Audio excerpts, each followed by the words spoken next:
ఆంధ్రప్రదేశ్ రాష్ట్ర ఉపాధ్యక్షులు మాజీ MLC PVS Madhav Maharashtra assembly ఎన్నికల్లో భారతీయ జనతా పార్టీ సాధించిన విజయంపై హర్షం వ్యక్తం చేశారు.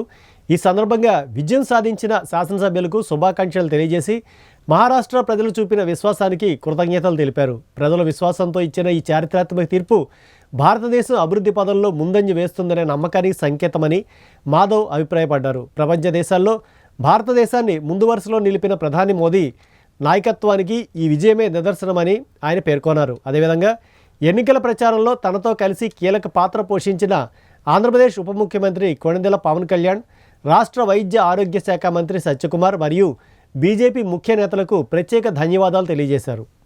మహారాష్ట్ర ఎన్నికల్లో భారతీయ జనతా పార్టీ కూటమి విజయం ఏదైతుందో మొత్తం దేశవ్యాప్తంగా ప్రజలందరూ కూడా సెలబ్రేట్ చేసుకుంటున్నారు. ఈ విజయం ఒక అద్భుతమైన విజయం.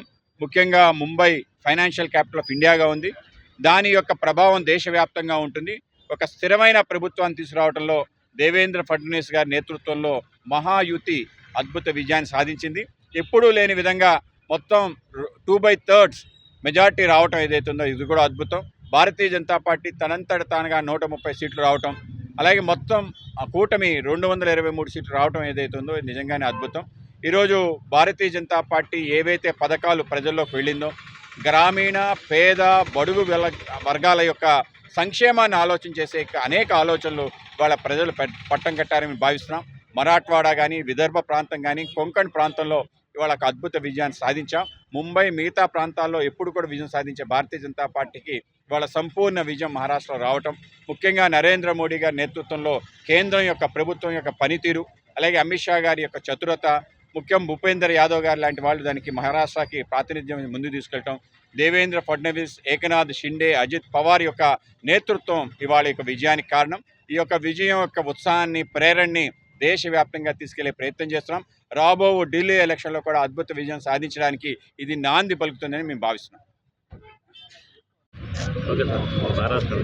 దీని మీద భారతదేశంలో క్యాపిటల్ అనేది ఫైనాన్షియల్ క్యాపిటల్ మహారాష్ట్ర అంటే ముంబై. అటువంటి ఫైనాన్షియల్ క్యాపిటల్లో భారతీయ జనతా పార్టీ కూటమి అంటే ఎన్డీఏ కూటమి అత్యంత అద్భుతమైన విజయము అక్కడ ఇవ్వటం జరిగింది. అంటే సామాన్యుడు ఉంటాడు, అత్యంత తక్కువ జీవితం గడిపే వాళ్ళు ఉంటారు, అత్యంత ధనికులు కూడా అక్కడ ఉంటారు టోటల్గా. సో అటువంటి స్టేట్లో కూడా ఎంతో ప్రతిష్టాత్మకంగా జరిగిన ఎన్నికల్లో ఎన్డీఏ కూటమి 223 సీట్లు అంటే 288 సీట్లకి 223 సీట్లు రావటం అంటే ప్రధానమంత్రి నరేంద్ర మోడీ గారి పైన ఉన్న నమ్మకము ఈ దేశ ప్రజలు అందరూ కూడా గుర్తించవలసిన అవసరం ఉంది. తర్వాత ఫ్యూచర్లో కూడా భారతీయ జనతా పార్టీ తోటి ఏ పార్టీ అయితే కలిసికట్టుగా ఉంటుందో తప్పనిసరిగా విజయ అవకాశాలు 99% ఉంటాయని చెప్పి ఇది ఒక నిదర్శనంగా మనం చూడవలసిన అవసరం ఉంది. ఈ విజయము డెఫినెట్గా అంటే తప్పనిసరిగా భారతీయ జనతా పార్టీకి అట్లాగే దేశ పురోభివృద్ధికి తోడ్పడతాయని చెప్పి మేము తెలియజేసుకుంటున్నాం.